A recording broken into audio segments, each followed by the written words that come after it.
জলসীমান্তে সেনাবাহিনীর মুখোমুখি অবস্থানের পর এবার ভারত পাকিস্তানের নৌবাহিনীও পাল্টাপাল্টি অবস্থান নিয়েছে সাগরে। আরব সাগরে নিজ নিজ জলসীমায় নিজেদের সর্বোচ্চ শক্তি নিয়ে মুখোমুখি শাহবাজ শরীফ ও নরেন্দ্র মোদীর দেশটি।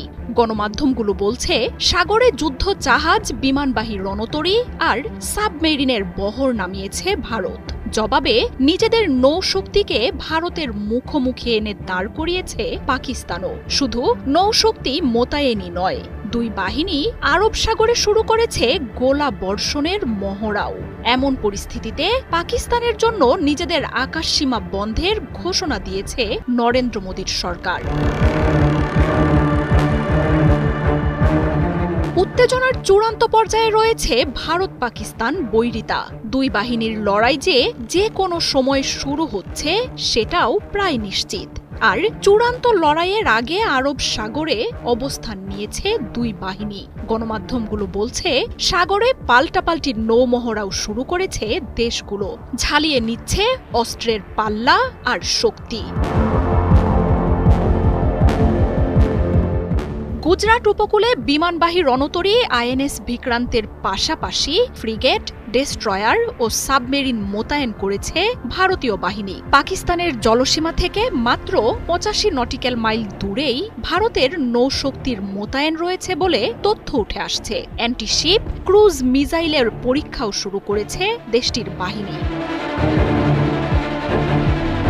জবাবে একই সাথে আরব সাগরে ভারতের কাছাকাছি নিজেদের জলসীমায় যুদ্ধ জাহাজের বহর আর সাবমেরিন পজিশন করিয়েছে পাক বাহিনীও। শুধু তাইই নয়, ভারতের নৌমহড়ার জবাবে পাকিস্তানের নৌবাহিনীও পাল্টা সশস্ত্র মহড়া শুরু করেছে।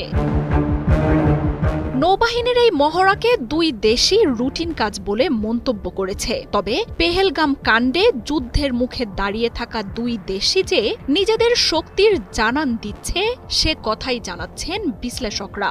মহড়ার এই ঘটনায় যোগ হয়েছে অন্য ভয়ও। দুই বাহিনীর যুদ্ধযান আর মহড়া চলছে খুব কাছাকাছি জায়গায়, তাই ছোট কোনো ঘটনাও সাগরে দুই দেশের সর্বাত্মক যুদ্ধের শুরু করতে পারে। নৌবাহিনী ছাড়াও পাকিস্তানের স্থলবাহিনীও পূর্ণাঙ্গ যুদ্ধের মহড়া চালাচ্ছে, এমনটাই জানাচ্ছে বিভিন্ন গণমাধ্যম। হালকা থেকে ভারী আধুনিক যুদ্ধের সব সরঞ্জাম নিয়েই সামরিক বাহিনী অনুশীলনে নেমেছে। শিয়ালকোট, নারোয়াল, জাফরওয়ালের মতো সীমান্ত অঞ্চলগুলোতে সামরিক বাহিনী ট্যাঙ্ক, আর্টিলারি ও ইনফ্যান্ট্রি ইউনিটগুলোকে যে কোনো পরিস্থিতির জন্য প্রস্তুত রাখতেই এই মহড়া শুরু করেছে। জন্মলগ্ন থেকেই বৈরিতা থাকা ভারত পাকিস্তানের মধ্যে বিভিন্ন ইস্যুতে সারা বছরই টানাপোড়েন চলে এসেছে। তবে পেহেলগামে সন্ত্রাসী হামলার ঘটনায় আবারও নতুন যুদ্ধের মুখোমুখি দেশ দুটি। সীমান্তে জড়ো হয়েছে সেনা, ট্যাঙ্ক। আকাশ প্রতিরক্ষায় যুদ্ধ বিমানের টহল চলছে, মোতায়েন হয়েছে আকাশ প্রতিরক্ষা ব্যবস্থাও। এর মধ্যেই সাগরেও মুখোমুখি দাঁড়িয়ে দুই বাহিনী। আর এমন সব প্রস্তুতি একটা বিষয়েরই আভাস দিচ্ছে, পরমাণু শক্তির দুই দেশের যুদ্ধ অনিবার্য। মার্জিয়া উপমা, ৭১।